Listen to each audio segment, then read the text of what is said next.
Hey guys, Holly here. Today I'm going to be showing you exactly how to shoulder restrain a dog of any shape or size or height. Now, this is to not only minimize your bite risk, but your general safety risk. So I'm also going to show you how to get the perfect restraint length once you have the shoulder restraint on them every single time that you put them in the bathtub and on your table. I know it's super tempting to skip the safety part, but please, please, please do not skip this part of the video. It is super imperative to watch this part because it can mean the difference between getting stitches and being able to avoid being bitten at all. So rule number one seems really, really obvious. Do not put your face in their face. Now this seems really obvious again, but whenever I'm scrubbing them or whenever I'm grooming them, they've been good for a few minutes. Sometimes I forget and I lean over them and my face gets within biting range. Now, obviously having a shoulder restraint on them is going to help that a lot because if they're restrained, then they can only get so far and they can only get so close to you. Number two is always know why they're trying to bite, or at least try to figure it out as soon as possible.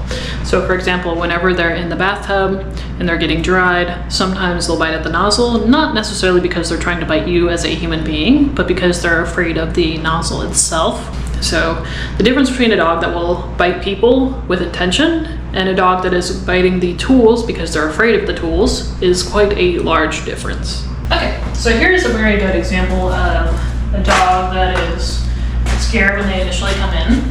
Look, come here, baby. It's okay. It's okay. Go away. So obviously he's very scared. He's shaking and everything else. So before we take off their leash and collar, we want to make sure that we have our own slip leash available. We're going to slip this on. So look, it's just a regular loop right now. Okay. Put it over his head. So it's looped over like normal. Just like that. See if I can get really close. Okay. And then just make sure that their leash isn't getting caught up in yours. Okay, so we're gonna add some slack right here. You see how much slack there is, but it's still looped around his neck. I'm gonna go down and gently grab his leg, pick it up, put it through the loop. And then I'm going to pull up a little bit and make sure that this part of the loop went in his armpit. Okay, then I'm going to pull it up. So it should be snug. Okay. I'm going to double check with my fingers that it went in his armpit. Good. Before I take off his gear that it came in with. Perfect. So now that we have our shoulder restraint on, remember it goes under his armpit, under his belly, and then up his shoulder right here.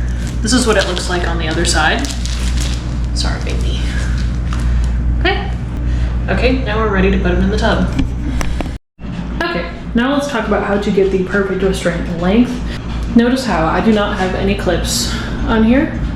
So what I'm going to do is I'm going to put him in the tub right here, and then I'm going to bring the leash up here. I'm going to loop it around this way, and then I'm going to lengthen the second one until it is snug but not tight on my dog. Okay, so now that my dog's in the tub, I'm just going to move him up a little bit so I can get better. Away.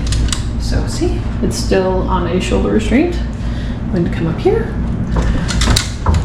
loop it around like this, and I'm going to take the actual loop of the leash and put it right there. So you see that there's no tension on the leash right now. You see all the slack right here? We want to make sure that there isn't really a whole lot of slack. So you might have to move your dog gently to the middle of the tub to make sure that they don't have too much. So I'm doing right there. You're gonna grab your second hook then. You're gonna keep going until it's snug. You'll be able to feel it, right? So that's not really tight enough. So I wanna go just a little bit more, and then that'll be perfect. So do you see how it's snug, but not super tight? We wanna have a little bit of, we want to have like this right here. Like this is the perfect amount of slack. Hi, baby. So that way, if he does get his feet up here, that's fine. But the whole point is if they try to actually jump out, not only do you not have to catch them, but this leash will restrain them from doing so. Okay, so please be kind to yourself, as this one can be pretty hard to master. So what you're going to do is you're going to take your leash right here. You're going to bring it up to the hook. So if you have to practice this without a dog on your table, I would highly recommend doing so. So you're going to take your clip here. You're going to take your leash. You're going to decide where you want it. You're going to put your clip in where it meets your thumb, and then it will come through just like that. It should be in the middle. Okay. It should be in the middle. Okay.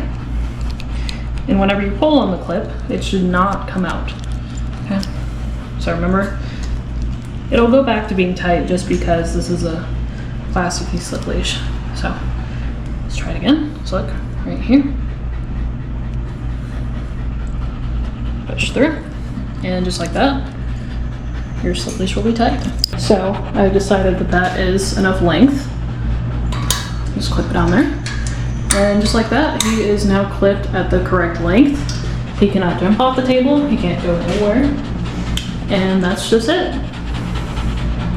He can spin, so if you need to do something about spinning, then sometimes putting them up on one of the side clips or one of these side clips can help. But yeah, if you put them in the middle, they can still spin, but they can't jump off your table. It's a lot more safe for you. And remember to have just a little bit of slack, because it's meant to be snug, but not tight. If this video was helpful at all, please sure to drop a like on it and consider subscribing to the channel. And I'll see you guys all in the next video.